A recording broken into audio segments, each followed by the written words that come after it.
Let's dive straight into this explainer. Imagine you're comparing two giant, incredibly complex engines. On one side, you have this machine that has just been humming along, steadily gaining momentum, breaking records, and rolling out new units with absolute precision. On the other side, you've got an engine that was once the undisputed marvel of the world, but over the last decade or so, it's mostly just been running in place, plagued by friction and completely stalled gears. Today, we're looking at the massive shift in global nuclear power and how the center of gravity has rapidly moved from west to east. Here is our blueprint for today. We're going to cover the Great Atomic Divide, how to break the cost curse, the regulatory engine, the Generation 4 frontier, and finally, the US catch-up play. Let's get going. All right, starting off with Section 1, the Great Atomic Divide. Just look at this stark contrast. It's actually kind of staggering when you really think about it. Right now, China is home to nearly half of all the nuclear reactors currently under construction in the entire world. Half. And the United States? Well, as of mid-2026, they have exactly one commercial plant being built. One.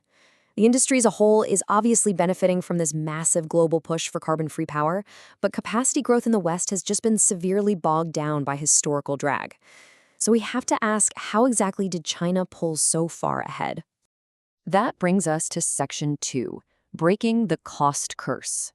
See, China basically broke what we call the cost escalation curse. In the West, we've historically treated nuclear plants like these massive, bespoke engineering marvels, one-off projects. And that practically guarantees huge cost overruns and debilitating delays. But China, they completely shifted the paradigm. They turned it into a predictable assembly line. Since 2022, their state council has been greenlighting 10 or more new reactor units every single year. Plus, they mastered localization. They actually started out by importing Russian VVR reactors, but over time, they learned to just manufacture the components and fuel themselves. Fast forward a bit, and they were building those foreign-designed plants even faster than the original Russian developers could. They essentially treat nuclear energy like standard infrastructure, like laying down a massive highway or building a bridge. And that drives down costs and massively speeds up deployment. The Hualong 1 is the perfect example of this. It's their mainstream third-generation product. Instead of reinventing the wheel every time they break ground, they standardized on this specific 1,100-megawatt pressurized water reactor. Right now, they've got 16 of these units actively under construction, and another 18 have already received government approval. It is a literal assembly line. Moving right along to Section 3, the regulatory engine. Now, a huge driver behind this assembly line is the policy framework. China's 15th five-year plan provides a really rigid, state-led goal, pushing towards a massive 110 gigawatts by 2030. Now, sure, they occasionally miss their exact targets, like hitting 62 gigawatts in 2025 against a 70 gigawatt goal, but the sheer momentum here is undeniable.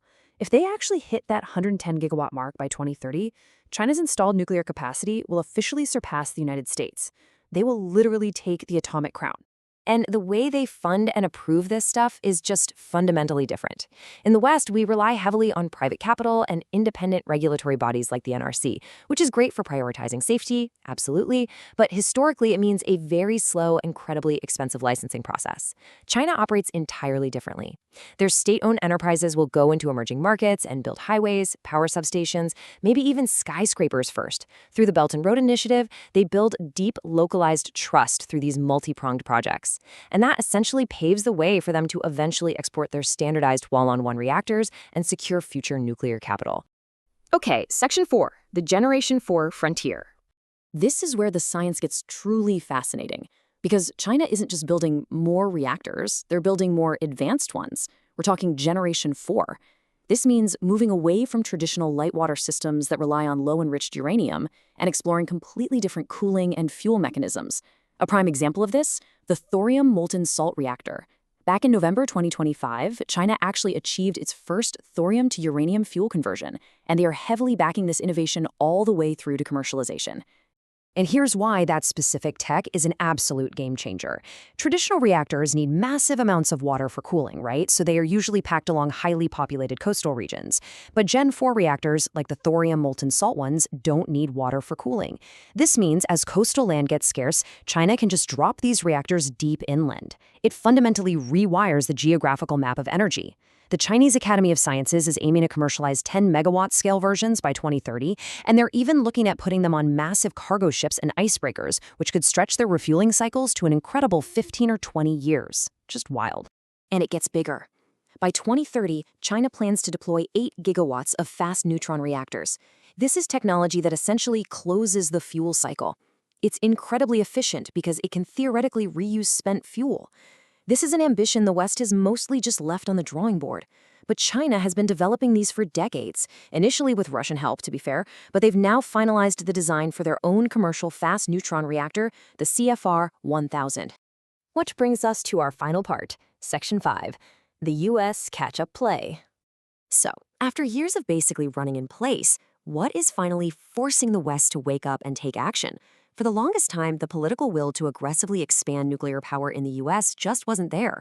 Capital costs were astronomical, regulatory hurdles were way too steep.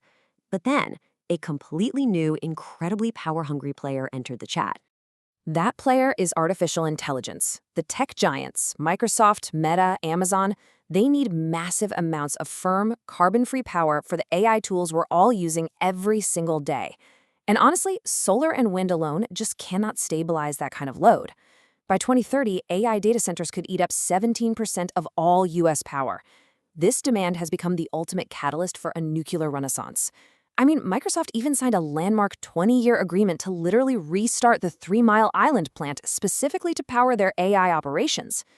This tech sector demand finally gives utilities the rock-solid revenue certainty they need to justify major capital investments. To meet this crazy demand, the U.S. government stepped in with the ADVANCE Act in 2024. The whole point of this was to tell the Nuclear Regulatory Commission to seriously cut the red tape. And surprisingly, by late 2025, the NRC had already knocked out 30 of its 36 mandated milestones. They're dropping hourly rates for applicants, they're modernizing environmental reviews, and they're finally trying to fix that historical stagnation that kept the U.S. at just one active construction site. Then came the money. $17.5 billion. In June 2026, the U.S. Department of Energy announced this massive conditional loan commitment. The goal? To basically rebuild the entire commercial nuclear supply chain from the ground up. It's easily one of the federal government's most significant investments in commercial nuclear infrastructure in decades. Through these loans and specific administration policies, the U.S. is finally attempting to create its own standardized assembly line.